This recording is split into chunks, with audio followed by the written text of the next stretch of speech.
وہ جھنجھلاہٹ کا شکار ہوگا، وہ لڑائی جھگڑا کرے گا، وہ نفرت کا اسیر ہوگا، وہ انتہا پسندی کا اسیر ہوگا، اور سب سے بڑھ کر یہ نہ بھی ہو تو وہ بے عمل ہو جائے گا، وہ اپنی جگہ بیٹھا رہے گا، جو زندگی میں مواقع ملے ہیں ان کا وہ فائدہ نہیں اٹھائے گا، اس کی قوت عمل معطل ہو جائے گی۔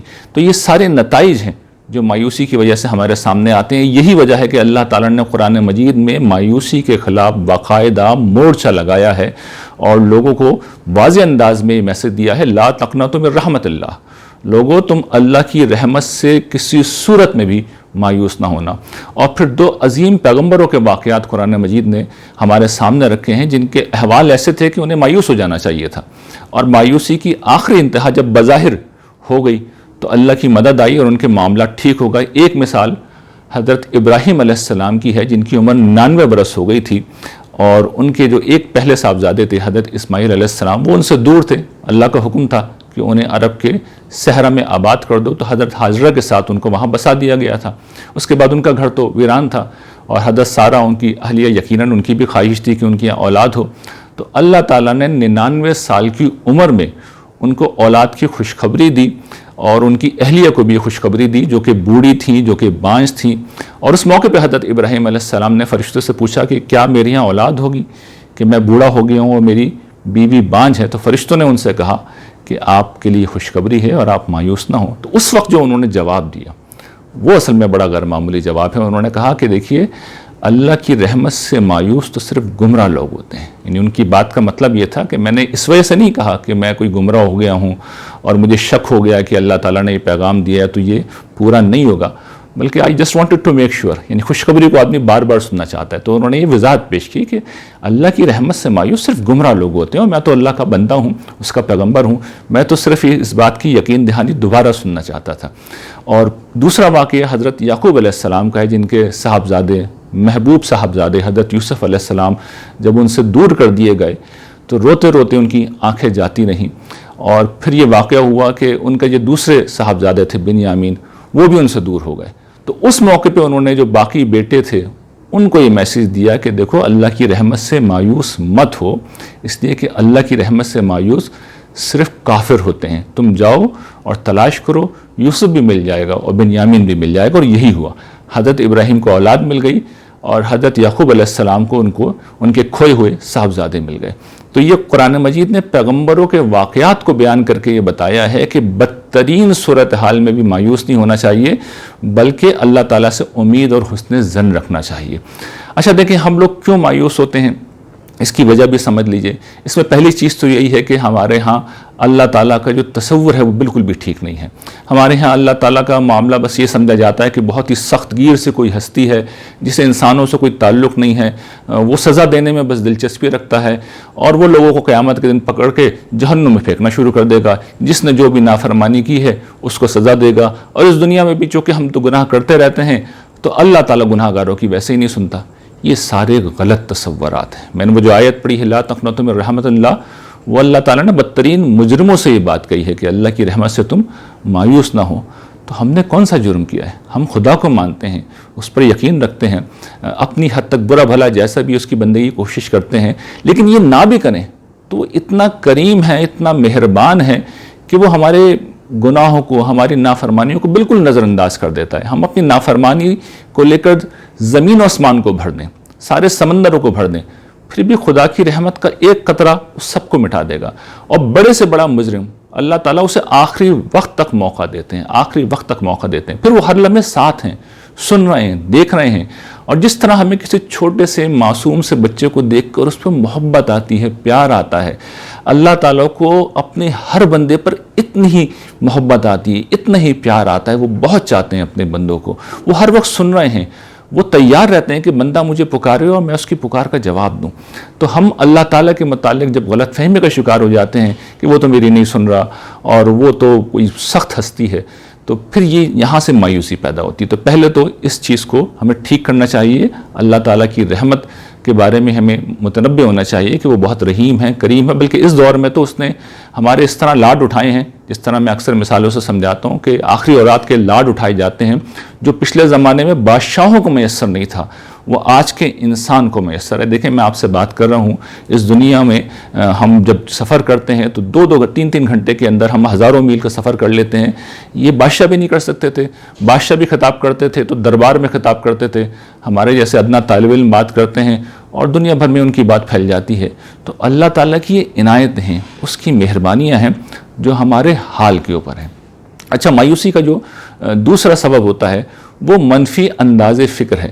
دیکھیے لوگوں کا انداز فکر کیا ہوتا ہے کہ وہ شہد کی مکھی نہیں بنتے، شہد کی مکھی پھولوں پہ بیٹھتی ہے، وہ گندگی کی مکھی بنتے ہیں جو ہمیشہ گندی چیزوں پہ بیٹھتی ہے۔ تو زندگی میں اچھے برے دونوں حالات ہوتے ہیں۔ تو انسان کیا کرتے ہیں، زیادہ تر انسان کیا کرتے ہیں، وہ صرف نیگیٹو چیزوں کو دیکھتے ہیں، جو نہیں ہے، جو نہیں ملا، جو مسئلہ ہے، جو مشکل ہے، صرف اس کو دیکھتے ہیں، اور جو ہزاروں لاکھوں نعمتیں ہیں ان کو نہیں دیکھتے۔ جبکہ حقیقت یہ ہے کہ ہر حال میں انسان کے پاس اتنا ہوتا ہے کہ اس کے مقابلے میں جو نہیں ملا ہوتا اس کی کوئی حیثیت نہیں ہوتی۔ لیکن اگر آپ نے اپنا رخ اس طرف کر لیا جو نہیں ملا تو پھر وہ رائی بھی ہوگا تو آپ کو پہاڑ نظر آنے لگے گا، اور نتیجہ کیا نکلے گا، آپ مایوس ہوں گے۔ جب مایوس ہوں گے تو آپ ڈپریس ہوں گے، ڈپریس ہوں گے تو پھر وہ ساری چیزیں جو ہم نے پیچھے دیکھی ہیں کہ لڑائی جھگڑا، مایوسی، بے عملی اور نفرت اور انتہا پسندی اور جرائم اور آخرکار خودکشی، یہ سب کچھ انسان کی زندگی میں شامل ہو جاتے ہیں۔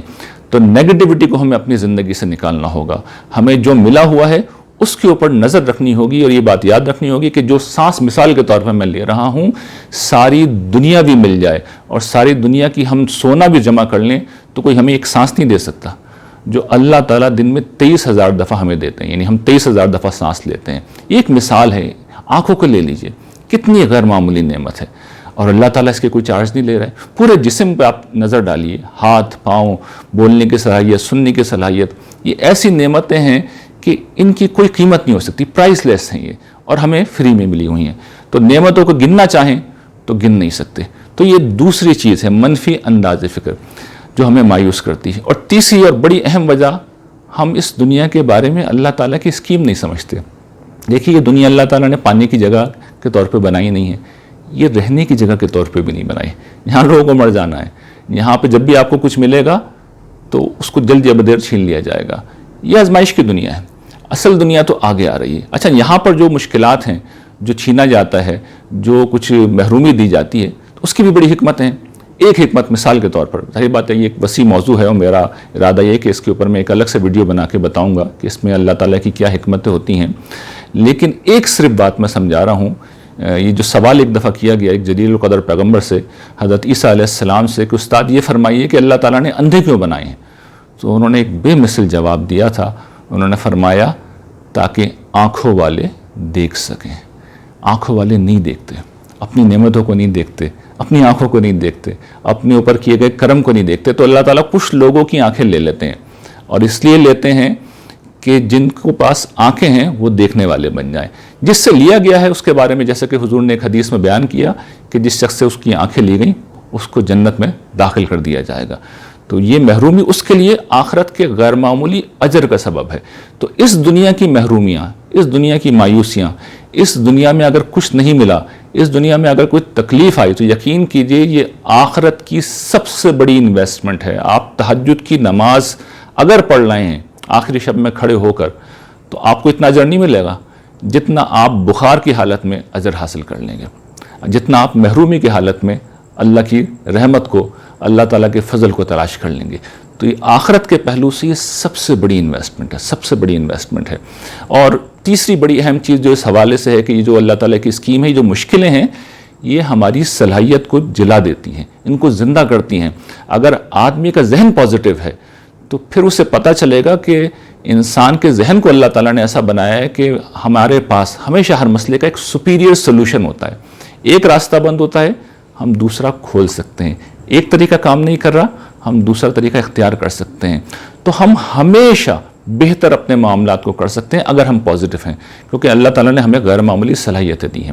تو خلاصہ میری گفتگو کا یہ ہے کہ اگر ہمیں مایوسی سے بچنا ہے اور پھر اس کے جو نتائج جو میں نے بیان کیے، جو بے عملی سے لے کر خودکشی تک جاتے ہیں، ان سب سے بچنا ہے تو زندگی میں دو کام کیجئے۔ ایک تو یہ کہ اللہ تعالیٰ کے متعلق یہ یقین کر لیجئے، یقین رکھیے کہ وہ ہم سے قریب ہے، سن رہا ہے، دیکھ رہا ہے، مہربان ہے، اتنا چاہتا ہے ہمیں کہ جس کی کوئی حد نہیں ہے۔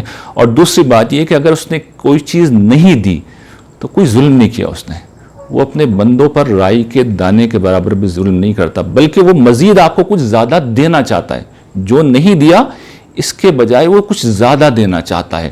تو آئیے تلاش کرتے ہیں وہ زیادہ کیا ہے جو اللہ تعالیٰ ہمیں دینا چاہتے ہیں۔ تو یہ سوچ ہونی چاہیے اللہ تعالیٰ کے متعلق ایک حسن ظن، اور دوسرا یہ کہ اللہ تعالیٰ نے ہمیں کچھ نہ کچھ دینے کا فیصلہ کیا ہے، تو جو نہیں ملا اس پر توجہ مت کیجیے، جو ملا ہوا ہے اس پر فوکس کیجیے، انشاءاللہ آپ کی زندگی بدل جائے گی۔ وآخر دعوانا ان الحمد للہ رب العالمین۔